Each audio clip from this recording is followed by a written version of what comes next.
Hi friends, आमे पूर्ववर्ती video रे आलोचना करुले आदि वैदिक जुग तथा परवर्ती वैदिक जुग रो सामाजिक, राजनीतिक, अर्थनैतिक तथा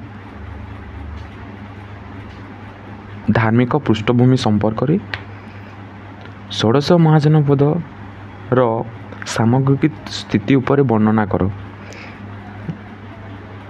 परवर्ती वैदिक जुगर अवसान पर भारत वर्ष रे राजनीतिक अस्थिरता देखागला। राजनीति किसी अस्थिर देखागला। समग्र भारत वर्ष अनेक राज्य रे खंड विखंडित होगाकू लगिला। देशीय राजा माने कौन कले ना शासन करने सहित परस्पर मध्य कलहरत बा झगड़ा लगिबारे लगिला। शक्तिशाली राज्य गुड़िक छोट छोट राज्य मानू कौन कले अधिकार कले और तांकर साम्राज्य विस्तार करने राज्य सह मिसाइबारे लगिले। फल राजनीतिक अस्थिरता जो कौन है ना ख्रीष्टपूर्व षष्ठ शताब्दी, एटा मु 600 लिखी षष्ठ हम षोड़श शताब्दी रे षोडश महाजनपदर अभ्युदय घटिला। जहाँकि आम जानू हिंदू ग्रंथ रामायण रु, महाभारत रु, बौद्ध धर्म ग्रंथावली, दीर्घ निकाय, अंगुत्तर निकाय, जैन धर्म ग्रंथावली, भगवती सूत्र, कल्पसूत्र आदि ग्रंथ मानकरू आमे जानिबा को बहु षोडश महाजन मानकर ऐतिहासिक तथ्य संपर्क रे एही महाजन पद मानकर गणतंत्र शासन बा गोष्ठीतंत्र राजतंत्र शासन प्रचलित थिला। काशी, कोसल, अंग, मगध, भज्जी, मल्ल, कुरु, पांचाल, चेदी, सुरसेन, मत्स्य, बत्स, अवंती, अस्मक, गांधार एवं काम्बोज इत्यादि महाजन पदंक विषय निम्न सुविस्तृत आलोचना करागला। प्रथम है काशी। ख्रीष्टपूर्व षष्ठ शताब्दी रो एक राष्ट्र हेउची काशी। बनारस यार राजधानी। काशी उत्तर वाराणसी ठारू दक्षिण रे 80 नदी पर्यंत विस्तृत थिला। काशीर पड़ोशी राज्य है कोसल।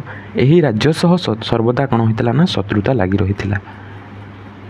कोसलर राजा ब्रह्मदत्त काशी को तांक राज्य अंतर्भुक्त कले एवं पार्श्वनाथर पिता अश्वसेन ए राज्यर शासक थिले। कोसल राज्य अयोध्या अंचल को नहीं गठित थिला। सरजू नदीर कोसल को दुई भाग रे विभक्त करुथिला, उत्तर कोसल, दक्षिण कोसल। उत्तर कोसलर राजधानी श्रावस्ती एवं दक्षिण कोसलर राजधानी कुशावती। इक्ष्वाकु राजवंशर राजा माने कोसल रे शासन करुथिले। महाकोसल कोसलर शक्तिशाली राजा थिले। तांको कन्या कोसल देवी को मगधर राजा बिंबिसार विवाह करथिले, किंतु तांको पुत्र प्रसेनजीत सिंहासन आहरण कला परे अजातशत्रुंक सह शत्रुता करथिले। अयोध्या, साकेत, श्रावस्ती यार अन्यतम राज्य अटे। अंग वर्तमान भागलपुर मंगलगिरी जिला को नहीं अंग राज्य गठित होइतिला। अंग राज्य चंपा नदी विभक्त करथिला। अंग मगध राज्य को चंपा नदी विभक्त करथिला। चंपार राजधानी है अंगर राजधानी है चंपा। यार अन्यतम नाम है मालिनी। यही ब्रह्मदत्त बिंबिसारंक ठारू पराजित होई मगध राज्य रे अंतर्भुक्त करथिले। अंगर राजा दधिबाबन थिले। मगध षष्ठ शताब्दीर एक प्रमुख महाजन पद थिला मगध, जहाँकि शक्तिशाली थिला। आधुनिक पाटना तथा गया जिला को नहीं मगध गठित होइतिला। यह सर्वपुरातन राजधानी होछि राजगृह तथा गिरिब्रज। शिशुनाग राजवंशर अन्य एक शाखा हरिअंक राजवंश बिंबिसार अजातशत्रुंक पुत्र उदयन राजगृहर पाटलिपुत्र को राजधानी परिवर्तन करथिले। पाटलिपुत्रर वर्तमान नाम होछि पाटना। भज्जी राज्य गंगा नदीर उत्तर भाग को नेपाल पर्यंत विस्तृत थिला। पश्चिम रे गंडक नदी या मल्ल और कोसल राष्ट्र ठारू पृथक करथिला। एही राज्य रे गणतांत्रिक शासन प्रचलित थिला। वैशाली थिला यार राजधानी। वैशाली रे ज्ञातृव्य परिवार रे महान धर्म प्रवर्तक महावीर जैनंकर जन्म होइथिला। मल्ल महाभारत रे मल्ल महाजनपद विषय रे वर्णित कुकु तथा कुकुथा नदी यहाँ दुई भाग रे विभक्त करथिला। गोटे भाग कुशीनारा, अन्यटी थिला पावापुरी। गौतम बुद्ध कुशीनारा ठारे देहत्याग करथिले।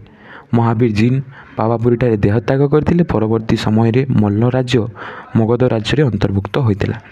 चेदी वर्तमान बुंदेलखोल अंचल को नहीं ଚେଦି ରାଜ୍ୟ ଗଠିତ। ଏହାର ରାଜଧାନୀ ଥିଲା ସୁକ୍ତିମତି। ଚେଦି ରାଜବଂଶର ରାଜାମାନେ ଏହା ଉପରେ ଶାସନ କରୁଥିଲେ। କଳିଙ୍ଗ ରାଜ୍ୟରେ ମଧ୍ୟ ପରବର୍ତ୍ତୀ ଚେଦି ରାଜ୍ୟରେ ଖାରବେଳ ଶାସନ ପ୍ରତିଷ୍ଠା କରିଥିଲେ। ବଶ ରାଜବଂଶ କୌଶାମ୍ବୀ ବା କୁରୁ ଭରତ ରାଜବଂଶର ରାଜାମାନେ ବଶ ଉପରେ ସାମ୍ରାଜ୍ୟ ବିସ୍ତାର କରିଥିଲେ। ଏହା ଗଙ୍ଗା ନଦୀର ଦକ୍ଷିଣାତ ଅଞ୍ଚଳରେ ଅବସ୍ଥିତ ଥିଲା। ବଂଶ ରାଜା ଥିଲା ଉଦୟନ। ଆଧୁନିକ କୁରୁ ମହାଜନପଦ। ଆଧୁନିକ ମିରଟ ଦିଲ୍ଲୀ ଥାନେଶ୍ୱରକୁ ନେଇ ରାଷ୍ଟ୍ରଟି ଗଠିତ ହୋଇଥିଲା। ଇନ୍ଦ୍ରପ୍ରସ୍ଥ ଥିଲା ଏହାର ରାଜଧାନୀ। କୁରୁ ରାଜବଂଶର ରାଜାମାନେ ଏଠାରେ ଶାସନ କରୁଥିଲେ। ଇନ୍ଦ୍ରପ୍ରସ୍ଥର ବର୍ତ୍ତମାନ ନାମ ହେଲା ଦିଲ୍ଲୀ। ପାଞ୍ଚାଳ। ଷୋଡ଼ଶ ମହାଜନପଦ ମଧ୍ୟରୁ ପାଞ୍ଚାଳ ଅନ୍ୟତମ। ଏହା ଦିଲ୍ଲୀର ଉତ୍ତର ପୂର୍ବ ଅଞ୍ଚଳରେ ଅବସ୍ଥିତ ଭାଗରେ ଥିଲା ଏବଂ ଗଙ୍ଗା ନଦୀ ଦ୍ୱାରା ପାଞ୍ଚାଳକୁ ଉତ୍ତର ଅଞ୍ଚଳକୁ ଦକ୍ଷିଣାଞ୍ଚଳରେ ବିଭକ୍ତ କରିଥିଲେ। ଅହିଛତ୍ର ଉତ୍ତର ପାଞ୍ଚାଳରେ ବିଭକ୍ତ କରିଥିଲେ।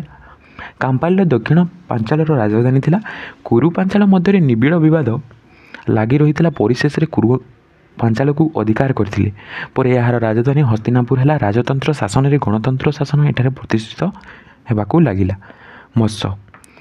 ଆଧୁନିକ ଜୟପୁର ଅଲୱର ଭରତପୁର ଅଞ୍ଚଳକୁ ନେଇ ମତ୍ସ୍ୟ ରାଜ୍ୟ ଗଠିତ ହୋଇଥିଲା। ବିରାଟ ନଗରୀ ଏହାର ରାଜଧାନୀ ଥିଲା। ମତ୍ସ୍ୟ ରାଜ୍ୟ ଦୁଇଟି ଅଂଶରେ ବିଭକ୍ତ ଥିଲା, ଯଥା ଅପରମତ୍ସ୍ୟ ବୀରମତ୍ସ୍ୟ। ଏହାମାନଙ୍କ ମୁଖ୍ୟ ଅଞ୍ଚଳ ଥିଲା। ମହାଭାରତରେ ବର୍ଣ୍ଣିତ ମତ୍ସ୍ୟ ରାଜ୍ୟର ରାଜାମାନେ ଚେଦି ଉପରେ ମଧ୍ୟ ଶାସନ କରୁଥିଲେ। ସୁରସେନ। ଯମୁନା ନଦୀ କୂଳରେ ସୁରସେନ ରାଜ୍ୟ ଅବସ୍ଥିତ ଥିଲା। ସୁରସେନ ରାଜ୍ୟ ଅବନ୍ତିପୁତ୍ର ଗୌତମ ବୁଦ୍ଧଙ୍କ ଜଣେ ଶିଷ୍ୟ ଥିଲେ। ସୁରସେନରେ ଗଣତାନ୍ତ୍ରିକ ଶାସନ ପ୍ରଚଳିତ ଥିଲା ବୋଲି କୌଟିଲ୍ୟଙ୍କ ଅର୍ଥଶାସ୍ତ୍ରରେ ବର୍ଣ୍ଣିତ ହୋଇଅଛି। ସୁରସେନର ରାଜଧାନୀ ହେଲା ମଥୁରା। ଅବନ୍ତୀ ରାଜ୍ୟ ବେତ୍ରାବତୀ ନଦୀ ଦ୍ୱାରା ଉତ୍ତର ଓ ଦକ୍ଷିଣ ଭାଗରେ ବିଭକ୍ତ ହୋଇଥିଲା। ଉତ୍ତର ଅବନ୍ତୀର ରାଜଧାନୀ ଥିଲା ଉଜ୍ଜୟିନୀ ଏବଂ ଦକ୍ଷିଣ ଅବନ୍ତୀର ରାଜଧାନୀ ଥିଲା ମହିଷ୍ମତି ପ୍ରଦ୍ୟୋତ ଥିଲେ। ଅବନ୍ତୀର ଜଣେ ଶକ୍ତିଶାଳୀ ରାଜା ଦଶାନନ ବିଦର୍ଶନପୁର ଅଶୋକ ପାଟଳୀ ବା ପୈଠାନ ପ୍ରତିଷ୍ଠାନ। ଅଶୋକର ରାଜଧାନୀ। ଇକ୍ଷ୍ୱାକୁ ରାଜବଂଶର ରାଜାମାନେ ଶାସନ କରୁଥିଲେ।